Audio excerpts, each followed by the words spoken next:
बिस्मिल्लाहिर्रहमानिर्रहीम। अस्सलामु अलैकुम वरहमतुल्लाहि वबरकातुहू। 12 रमज़ान शरीफ 23 मार्च की तारीख 11 चेत की तारीख और दिमारे अज छण छण का हफ्ते का सैटरडे का मैं मुमताज़ सारे तुसां दे पे वखरी गाल उम्मीद करना सारे सज्जन खैर सलाह दे नाल होसो। अज का डी 23 मार्च का डी असा पाकिस्तानी वास्ते वड्डा डी है। वड्डा डी इस वास्ते वे 23 मार्च 1940 ਦੇ ਵਿੱਚ ਜਿਹੜੀ ਜਹਾਜ਼ ਦੇ ਉੱਤੇ ਲਾਹੌਰ ਵਿੱਚ ਹੁਣ ਮੀਨਾਰ ਪਾਕਿਸਤਾਨ ਬਣਿਆ ਖੜਾ ਹੈ। ਇਹ ਜਹਾਜ਼ ਦੇ ਉੱਤੇ ਜਲਸਾ ਮੁਸਲਿਮ ਲੀਗ ਦੇ ਜਲਸੇ ਦੇ ਵਿੱਚ ਇੱਕ करारदाद पेश की गई है। करारदाद का मतन यह है कि अस मुसलमान तहजीब सकाफत और मजहबी लिहाज के नाल एक अलहदा कौम लिहाजा असा को मुस्लिम अक्सरीत इलाके उत्ते अलहदा मुल्क दिता वञे और ये करारदाद मंजूर थी दे सिर्फ 7 साल के थोड़े जे अरसे दे विच अल्लाह पाक का लख लख शुक्र है कि साकू अलहदा मुल्क पाकिस्तान मिल गए। हुण ये एक अलहदा वैसे वो कंहिंजा पाकिस्तान है क्या असां इनू तो फखर कर सकदूं या नहीं से कर सकते, लेकिन जंहिंजा भी है अपना आज़ाद मुल्क है तो एक आज़ाद मुल्क की शान या अहमियत को देखना होए तो थोड़ा जा कश्मीर का जायजा चा गिनो तो थोड़ा जा फलस्तीन वाले पासे वन के देखो चा। उन्हें लोगों को निस सदी ने ज्यादा अरसा थी गए, कब्रें जा जाही मुक गए, बंदे इतनी शहीद थी गए, खून दिते ने नस्ल या नस्ल तबाह थी गए, लेकिन उन्हें को आज़ादी की नेमत नहीं मिल सकी। आज़ादी क्या चीज़ होंगी है तुसा जेरे वेले इन्हें दू कौमें का जायजा गिन सोचा तो इनकी कदर और अहमियत का पता लगन पे सी। हुण मैं जी तो गाल दसण वाला वा वो ये है कि ये डेरा वाले वाली कार पूजा नहीं, ये हकीकत है। अच्छा मैं याद आ कि सब कने पहले लफ्ज पाकिस्तान डेरा गाजी खान दे विच अलाया गया आख्या गया कि तुसा मन गिनसो। चलो अज ये गाल तो मैं दस के वेसा और तुसा अगर ये वीडियो ध्यान तवज्जो नाल सुन के दी देख के दी तो अपने डेरे वाल होवन दे उते अज कनु बाद जरा फखर महसूस थी होना पाए सी। डेरा गाजी खान के मुतालिक तुम्हें बहुत सारी गाल की बन सकती है, लेकिन मैं थोड़ा जहाँ मकसर जहाँ तारुफ तो दी वजा। डेरा गाजी खान मीर हाजी खान मीरानी जरा है आबाद किया हा। उनका एक बेटा हा, प्यारा बेटा हा, लाडला बेटा हा गाजी खान, उनके नां दे उत्ते शहर वसाया सी। मैं दसेंदा जुला कि वो डेरा गाजी खान नहीं जरा तुसा हुण देखदे खड़ो। वो डेरा गाजी खान ई कनो पुआत दे उत्ते मशरक वाले पासे 15 किलोमीटर दरिया सिंध के किनारे ते वाक़ हा। जैको मजबूरी की सूरत दे विच मजबूरी ये है कि दरिया सिंध कटाव शुरू कर दिता हा और पुराना डेरा जरा है वो दरिया बुर्द थी गया। इनको 50 दे उत्ते 15 किलोमीटर वन के वाला नवा डेरा जरा तुसा दे खड़ो या जरा मौजूद है इनको आबाद किया गया। डेरा फारसी जुबान का लफ्ज है और इन लफ्ज का मतलब है बहन की जा, बैठने की जगह, रहने की जगह। पिछे कहती जा ही गाजी खान दी, लिहाजा इन्हों ना डेरा गाजी खान रखे गया। डेरा गाजी खान पहले जिला होंदा 1982 को डिवीजन का दर्जा दिता गया। डेरा गाजी खान का महल वकू ऐसा है कि इनको 4 सूबे जो हैं उन्हें सरहद लगती है।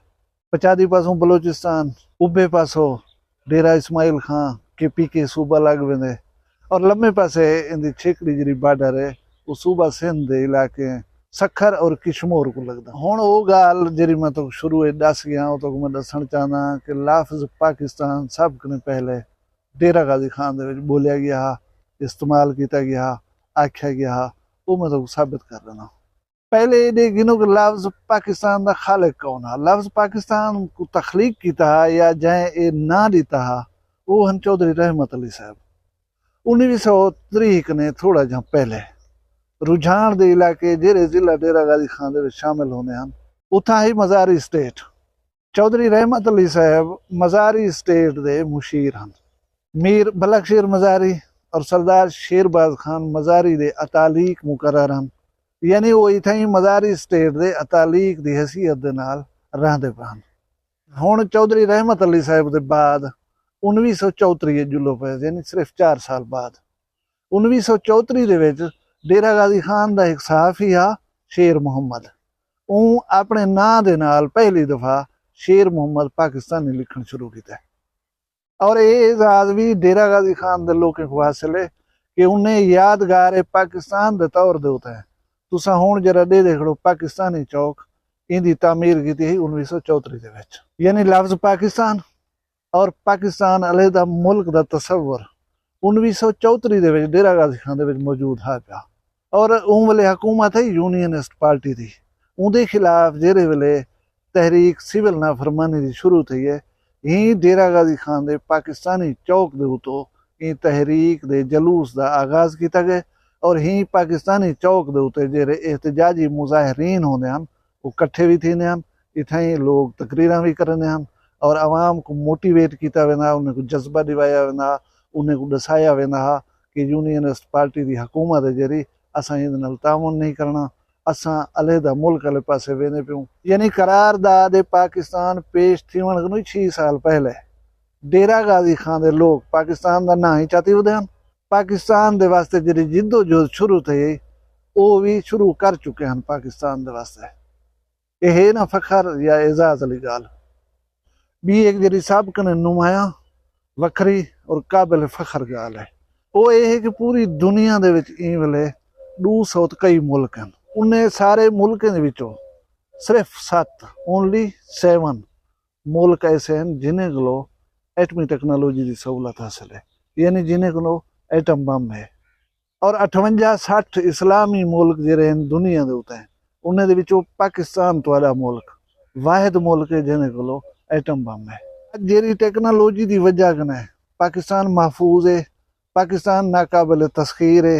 इनो सोच समझ के लोग जरा देते भी हैं, सोच समझ के इन्हें मुतालिक फैसले भी करें, उनकी वजह साडा एटम बम है। और डेरा गाजी खान वो इलाका है जिंदे विचों अल्लाह तबारक व तआला ने यूरेनियम की सूरत ये तवानाई दी है और पाकिस्तान उनके उत्ते काम कर रही अज नाकाबिल तस्खीर बने। डेरा गाजी खान वो इलाका है जिथा मेरा जम पल था, जिथा मैं पढ़िया, जिथा मेरा बचपन गुजरिया। लिहाजा आपस की गाल है मैं फखर महसूस करना डेरेवाल होने के उत्ते।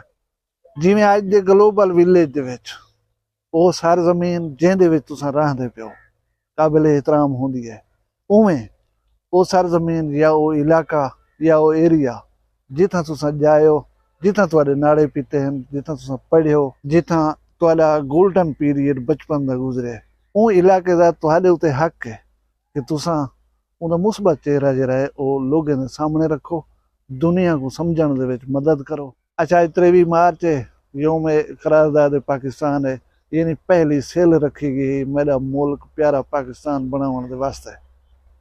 ही हवाले दे नाल तुसां सारे मना रल करें छेकड़ दे विच एक नारा मरे सो।